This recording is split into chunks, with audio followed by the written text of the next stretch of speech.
Herkese selamlar kıymetli dostlar. Bugün çok fazla kişinin bilmediği bir bilgiden bahsedeceğim. FIFA Dünya Kupası'na oyuncu gönderen kulüplere bir ödeme yapıyor, para gönderiyor. Tabii ki Türkiye'deki 3 büyükler de dahil çok sayıda kulübümüze para gönderildi. Hem kulüplerimize ne kadar paralar gönderildi onları anlatacağım. Hem de dünyada en çok para gönderilen kulüpleri anlatacağım. Hepinize hoş geldiniz diyorum. Hazırsanız başlayalım.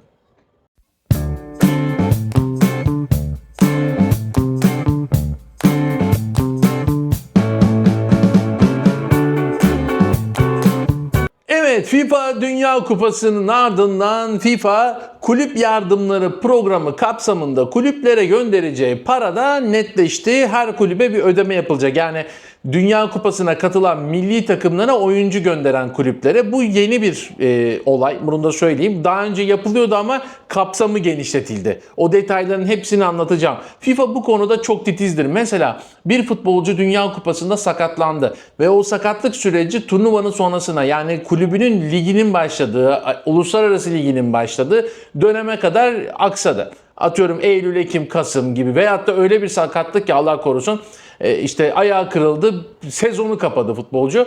FIFA mesela bunların da parasını ödüyor. O futbolcunun kontratındaki maaşını da ödüyor. Bu gibi durumlarda garanti veriyor yani.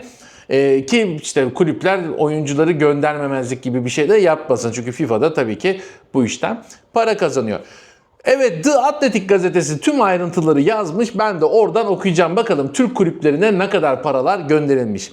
FIFA bu program için 355 milyon dolarlık bir bütçe ayırdı. Bu rakamda Katar 2022'de dağıtılan 209 milyon doların %70 fazlası demek. Programın en önemli yeniliği ise artık sadece final turnuvasında forma giyen oyuncular değil, elemelerde de sahaya çıkan futbolcular için kulüplere ödeme yapılıyor. Ödemeler oyuncu başına günlük yaklaşık 5.000 dolar üzerinden hesaplanıyor ve bu rakam oyuncunun milli takımının kamp döneminden, yani kampa girdiği ilk günden başlıyor, elendiği güne kadar devam ediyor. Yani o kamp dönemin sadece turnuvanın başladığı değil, turnuva öncesi kampa katılıyorlar. 15 gün, 20 gün, bazıları bir ay, o dönemden başlıyor. FIFA 5.000 sayıyor her futbolcu için. Şimdi neler yazmışlar? Bu hesaplamalara göre Süper Lig'in 3 büyüğü ciddi bir gelir elde etti. Galatasaray gönderdiği futbolcular sayesinde 2 milyon dolarlık bir gelire ulaştı. Türk kulüpleri arasında da zirveye oturdu. Fenerbahçe'nin payına ise 1.9 milyon dolar düştü ki Fenerbahçe'de bir olay var. N'Golo Kante Fenerbahçe'nin fiyatını bayağı bir yükseltti, kazandığı para. Onu da anlatacağım. Beşiktaş'ın kasasına da 835 bin dolar civarında bir para girecek. N'Golo Kante yarı finale kadar çıktığı için Fenerbahçe'ye en çok gelir getiren isim oldu. Yani turnuvada ne kadar uzun süre kalırsanız kulübünüze o kadar para kazandırıyorsunuz. Onu da söyleyeyim. Peki Anadolu kulüpleri, tabii ki bizim 3 büyüklerin dışında Anadolu kulüplerimiz de gönderdi ki içinde sürpriz isimler var. Onları da sayacağım, sürpriz kulüpler. Turnuva öncesinde yapılan ve Euro cinsinden açıklanan tahmini bir sıralama yapılmıştı. Bu sıralamanın işte anlatmıştık, Beşiktaş'a kadar geldik ve şimdi turnuvanın 4. sırasında Trabzonspor var. Türkiye'den 245 bin euro, Kasımpaşa 216 bin euro, Çaykur Rizespor 152 bin euro. Iğdır Futbol Kulübü 119 bin euro ile dikkat çekti ki Iğdır'la ilgili şöyle bir detay var. Dünya Kupası'na 2 kaptan gönderen bir kulüp. Konyaspor'un payına 100 bin euro, Kayserispor 94 bin euro, Göztepe 78 bin euro, Gaziantep 77 bin euro, Sivasspor 71 bin euro, Alanyaspor 70 bin euro, Samsunspor 67 bin euro, Kocaelispor 44 bin euro, Sakaryaspor 41 bin euro, Eyüpspor 25 bin euro, Bandırma 19 bin euro, Ankaragücü 8 bin, Adana Demirspor 5.000 euro alacak bu Dünya Kupası serivesinden, onu da söyleyelim.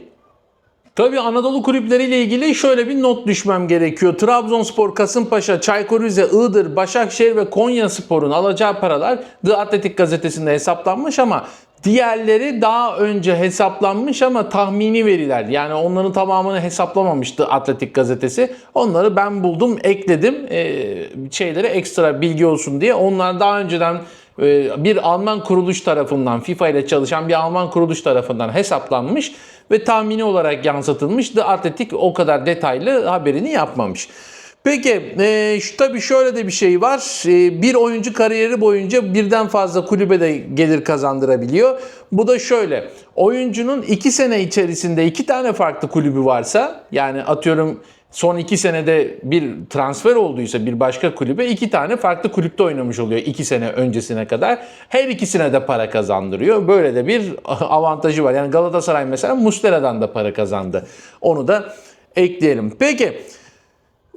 Dünya Kupası sona erdi. FIFA Kulüp Yardım Programı'nın en çok kazanan kulübün kim olduğunu da şöyle söyleyelim. Manchester City. Manchester City bu kulüpler arasında en çok para kazanan kulüp. The Athletic'in derlediği listeye göre İngiliz futbolcular sayesinde 4.4 milyon dolarlık bir gelir elde etti. Listenin ikinci sırasında şüphesiz ki Barcelona var. Katalan kulübü de yaklaşık 3.9 milyon dolar kadar bir para kazandı. Üçüncü sırada da Bayern Münih yer aldı. Bayern Münih de 3.4 milyon dolar kadar bir para kazandı.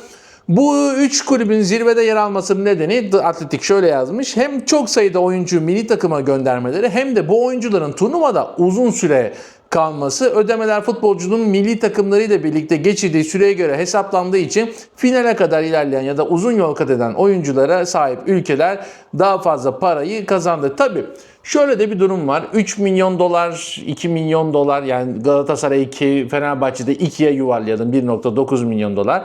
Yani bunlar kulüplere geldiği için aslında bizim kulüpler sevinebilir. Çünkü Türkiye'de de şampiyon olsan aşağı yukarı bu kadar para geliyor. Yayın hakları falan filan, böyle bir para kazanıyorsun ama dünyada tepkiler var. Onu da söyleyeyim. Özellikle Manchester City taraftarı bu 4.2 milyon dolardan çok mutsuzlar. Yani diyor ki bu kadar oyuncu gitti. Oyuncularımız final, yarı final gördü ama bizim kazandığımız para bir oyuncumuzun maaşı kadar. Yani biz bu kadar Dünya Kupası, bu kadar prestij, daha fazla para kazanmamız gerekiyor diyerek sosyal medyada tepki gösterdiler ama bu tepki daha çok taraftar noktasında kaldı. Kulüplerden böyle bir tepki gelmedi. Onu da hatırlatayım. Ama sizin yorumunuzu merak ediyorum. Yani bu paralar yeterli mi sizce? Kulüplere dağıtılan bu para, yoksa dağıtılmaya da mı bilirdi, yoksa daha fazla mı verilmesi lazım? Tabii ki adaletli olmak gerekir. Çok fazla kulüp var. Yani Dünya Kupası'nda kaç tane oyuncu katılıyor? Belki bazıları küçük küçük kulüplerde, tek tük kulüplerde Dünya Kupası'na katılıyor. Mesela Yeşilburun Adaları gibi ülkeler sürpriz de yapıyorlar. Çok fazla ilerliyor ama oyuncuları mesela çok farklı kulüplerden geliyor. Ve kulüp sayısı çok fazla artıyor. O yüzden de biraz da bu durumu düşünmek lazım. Hepinize teşekkür ediyorum. Şimdiden yorumlarınız için de teşekkür ediyorum. Beğenmeyi, abone olmayı unutmayın. Hatta bildirimleri de açın ki videoları kaçırmayın. Yani dünyanın birçok noktasından haberler aktarmaya çalışıyorum hepinize. Ben Oğuzhan Poyrazoğlu. Bir sonraki videoda görüşmek üzere. Sağlıcakla.